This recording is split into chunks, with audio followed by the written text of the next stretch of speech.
Hi, turning to the extent lens as we explore below topics and more. House Republicans aim to stamp out critical race theory in military training.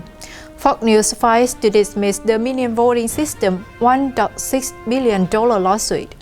Banks climate pledges would downgrade non-work businesses to second-tier economy. Israel accuses Chinese state TV of blatant antisemitism.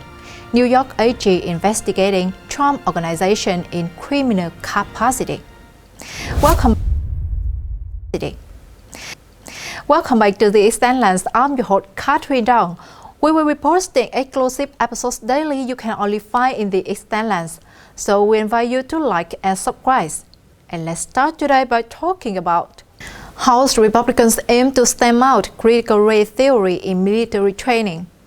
Some Republican lawmakers concerned about critical race theory and leftist bias being introduced in the military are seeking to amend a defense spending bill in a bid to stamp it out. My Republican colleagues and I hear regularly from active duty and retired service members that even holding conservative values is now enough to endanger a service member's military career, said Representative Mike Rogers, the ranking member on the House Armed Services Committee.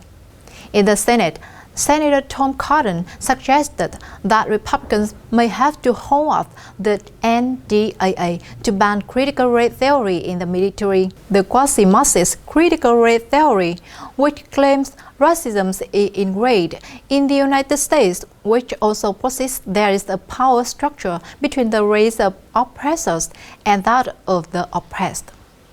Cotton, in response to a Fox News question about legislation proposing to stamp out critical race theory in the military, said that, Yeah, that may be a step we have to take, Laura, but I wouldn't say that we can't get that passed either. Remember, the defense bill passes every year. It has passed every year for 60 years. We have an open amendment process in the committee and on the floor. I think there may be one or two Democrats who don't think that we should be teaching our troops that the most important thing about them is the color of their skin, rather than their ability to help save the lives of the man and woman to their right and to their left. And the second news we're going to discuss about. Fox News files to dismiss the Dominion voting system $1.6 billion lawsuit. Fox News on Tuesday asked the court in Delaware to dismiss a $1.6 billion defamation lawsuit from Dominion voting system over the network post 2022 election coverage, arguing that the suit would stiff news outlets' free speech right to inform the public about newsworthy allegations of paramount public concerns. In March, Dominion filed a lawsuit alleging Fox News pundits spread false information about the company's election machines, while also asserting that Fox allowed certain figures, including former President Donald Trump and his lawyers, to make on-air claims about election irregularities during the November 3rd presidential election. But Fox News Anthony said its personalities and reporters did not come up with the election fraud claims against Dominion's machines. Next, we're going to talk about Banks climate pledge would downgrade non-work businesses to second-tier economy. Businesses seeking financing may soon face the flurry of requirements that will, in effect, prove whether they are work enough to be approved by financial institutions for loans or investment. While the requirements are presented as win toward the Dow student and the environment, they are underpinned by an ideology with totalitarian tendencies, according to several experts on totalitarianism and market economy. The agenda is being pushed by many of the biggest names in finance, including major banks, investment houses, and wealth managers.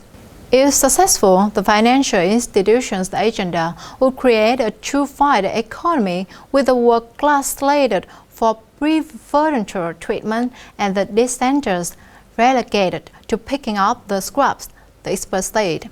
Then we're going to discuss about Israel accuses Chinese state TV of blatant antisemitism. Israel's embassy in China is protesting what it disguised as Blatant Antisemitism on a program run by the overseas channel of state broadcaster CCTV discussing the ongoing violence in Gaza and elsewhere. In a tweet, the embassy said, "We are appalled to see blatant anti-Semitism exposed in an official Chinese media outlet. We have hoped that the times of the Jews controlling the world conspiracy theories were over. Unfortunately, anti-Semitism has shown its ugly face again." On the Tuesday CGTN broadcast, host Junction Feng questioned whether U.S. support for Israel was truly based on shared democratic values, saying, "Some people believe that U.S. pro-Israeli policy is traceable to the influence of wealthy Jews in the U.S. and the Jewish lobby. On U.S. foreign policymakers, Jews dominate finance and interest sectors. So, do they have the powerful lobbies some say possible?" Zhang then accused the U.S., China's top geopolitical rival, of using Israel as the beachhead in the Middle East and as the proxy in its campaign to defeat pan-Arabism. Spokesperson Eric Volovelski said Wednesday the embassy had nothing to add to its tweet and has so far received no reply from CTTN. Finally, we're going to talk about New York AG investigating Trump Organization in criminal capacity. The New York Attorney General's office said on Tuesday that its probe into the Trump Organization has been expanded into a criminal investigation. Fabian Levy, a spokesperson for Attorney General Letitia James, said in a statement, "We have informed the Trump Organization that our investigation into the company is no longer purely civil in nature.